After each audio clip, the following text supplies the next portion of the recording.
a democracy? Do we talk like a democracy? Because the very fact that up till now, months after our elections and after swearing in a president, we still don't know who is going to be the president of Nigeria until the Supreme Court is over.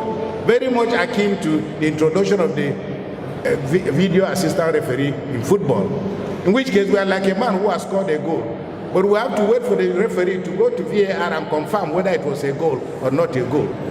It's not evident. It is a symptom of how modest our claim should be, because we very often confuse the very fact that we're in a civilian administration with the notions of being in a democracy.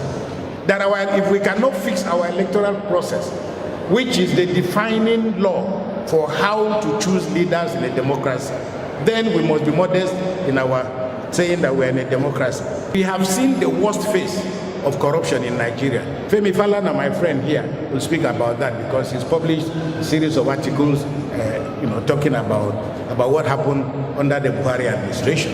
They were not the ones who caused corruption, but I think in the last administration we saw the ugliest face of corruption in many, whether in moral terms, financial terms, or other terms. And I'll mention that before I close. We have a country that we are now sharing with bandits. Our very sovereignty, which is guaranteed in the Constitution, is under assault because we have non-state actors, whether you call them bandits or Boko Haram. It is that the entire territorial integrity of the nation is at stake. Because nobody is excited now about being a Nigerian. Whether you are president, whether you are senator, no matter who you are, everybody is working with his, with bated breath, because we don't know. We are literally now being held hostages, by people that are a threat to the very existence of our democracy and our country.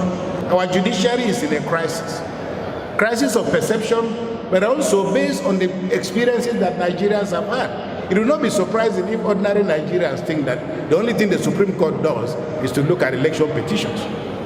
Because we're looking up to the Supreme Court to help extend the frontiers of democracy and human freedoms. But very often, those institutions with Nigerians perceive that they've now become so severely compromised. That has consequences for democracy and how we see the process of democratization.